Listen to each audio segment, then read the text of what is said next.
Anyone who's had the privilege of visiting village parks know that the parks in Greenwood Village are absolutely magnificent.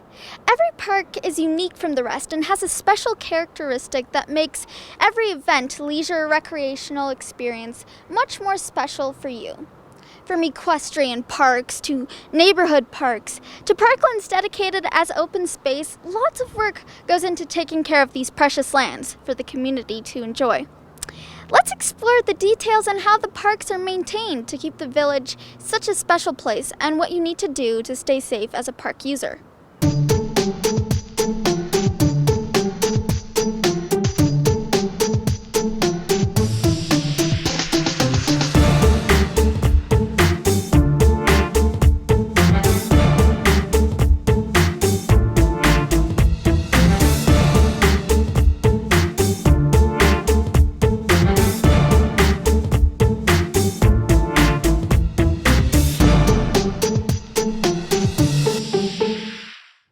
On foot or on bike, one can experience an array of active and passive parks in Greenwood Village. Whether it's a place that's more environmentally preserved versus parklands dedicated for more formal recreational pursuits, there are lots of parks in the village that are uniquely designed to fit the needs of everyone. I'm here with Laird Thornton, Parks Manager in the City of Greenwood Village. Laird, how many parks are out here? Right now, the City of Greenwood Village has 22 developed parks and 19 undeveloped parks. There's a difference between a developed park and an undeveloped park. So when we're looking at the parks and looking at doing the maintenance on the parks, the developed parks, like Westlands Park here, has different amenities in it, such as playgrounds, slides, baseball fields, things like that. Undeveloped parks are a little more of the open space, like Marjorie Perry Preserve, different areas like that. Even though we have 22 developed parks and 19 undeveloped parks, there is a difference between the two of them of a passive park and an active park. Passive parks basically are, even though it's a developed park, there's not a lot of activities going on. It's where you would go to do a picnic or sit down at a picnic table. The active parks are the ones where you've got playgrounds, you've got baseball fields, you've got soccer fields, you've got all that stuff going on. So basically our active parks would be things like Village Greens Park, Westlands Park, Tommy Davis Park, some of those type of parks like that. The idea of a passive park would be more what we call our pocket parks, which are kind of developed in throughout the neighborhoods, where it's just kind of a place to go and sit and relax, kind of like Castlewood Park, Cattail Park. Those type of parks are more of a passive park. Village parks are unique treasures. From a hidden park nestled in a neighborhood that offers a bench overlooking a pond, to a more active park such as Westlands Park that provides an array of recreational amenities, one thing holds true. Each park has amenities that need to be maintained. So how do village crews do it to create an amazing park experience? They say it's all about attending to the details.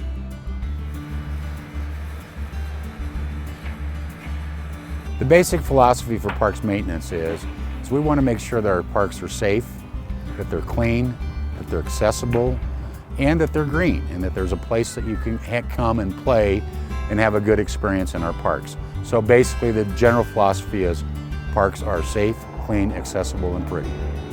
There are challenges every day in park maintenance. There's challenges due to the weather, there's challenges due to how many people are in the parks. You get a weekend when all the pavilions are done. People are using the pavilions. There's trash that you've got to take care of. You've got wet weather when you can't mow, and so when it's not wet and it finally dries out, then the grass is really thick, and so you really got to try and go through and do that. The ball diamonds get wet. You've got to try and get the ball diamonds ready for people to play. Things go wrong with playground pieces that you find out you've got to fix so that people can enjoy it. So every day it's a challenge. There's always challenges in parks maintenance. GB Kids Inc. News wanted to see firsthand what it takes to take care of village parks, so we went out with the village crew on a day that started before the sun came out.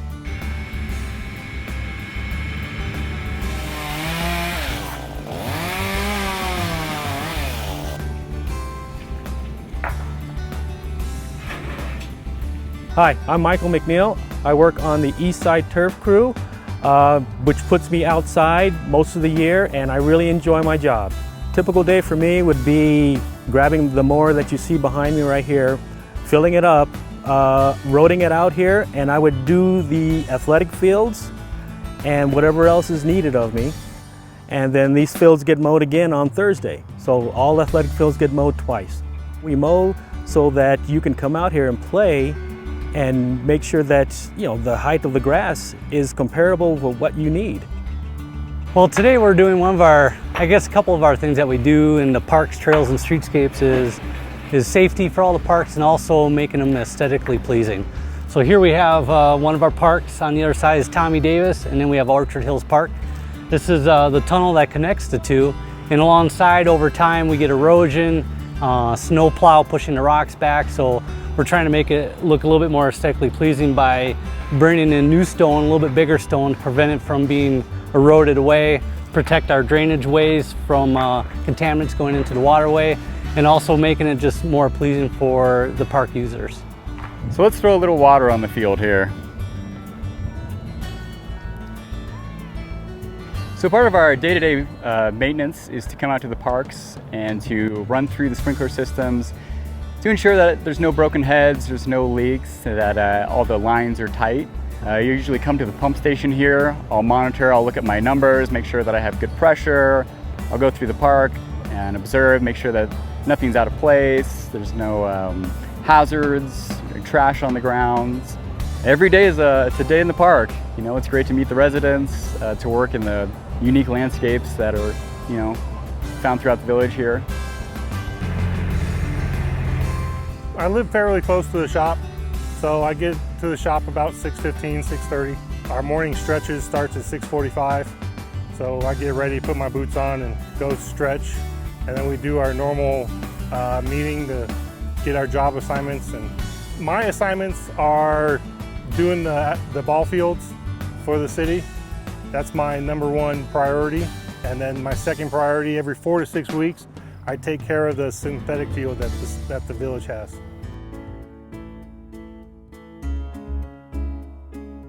So my typical day here would be deadwooding trees, taking them down, pruning off the trails, clearance-wise. Usually we just go around looking for dead, dangerous, hazardous, pruning trails height-wise. Usually I want to do about 8 feet.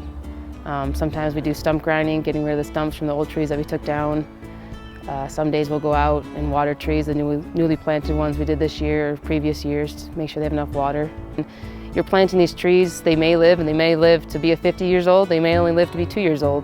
But what we're doing is long-term effects. So you're pruning these trees and taking the deadwood out to provide a long-term effect for the community. And it's a really cool process to see. And you come back 20 years later, a tree you planted is now full-size grown. So it's really cool to see the long-term effects that trees have for the community.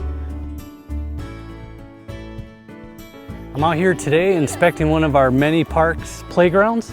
We have over 30 playgrounds throughout the city and over 10 playgrounds. So I see it as probably one of the most important jobs in the city is inspecting the playgrounds, because it's the safety of the kids. And if they're unsafe, someone's going to get hurt. So we take it very seriously. We have a number of certified playground inspectors that work for the city, including maintenance workers that can maintain these parks. There's a lot that goes into it besides just visually inspecting. We use specific tools to make sure that the playgrounds are up to code, things that represent that if it was a child's neck, that they're not going to get stuck.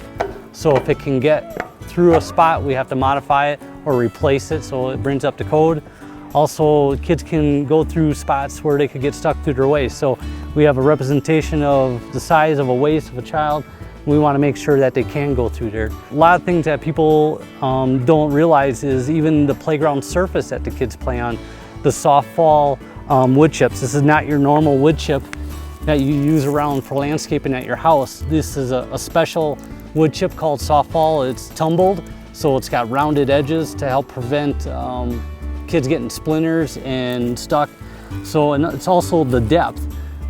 Depending on how high a child could fall determines on how deep this softball needs to be. The higher the fall, the thicker this needs to be. So we're constantly measuring depth, especially in areas where it gets pushed away from, like the slide areas, the swings, it gets pushed away, so we constantly are raking it to make sure that depth is consistent throughout the park. Also, we have a poured-in-place rubber, and it's the same concept where it needs to be a certain thickness so the kids don't get hurt from a certain height. Also, visually, we're going through the park, we're constantly tugging, pulling. We also, besides inspect them, we have to test them. So, making sure these things are working perfectly for the kids. Enjoying parks in Greenwood Village also includes keeping safe, especially during the summer storm season when lightning may strike. That's why Greenwood Village has its own lightning and prediction and warning system to alert park users of the potential for lightning before it strikes.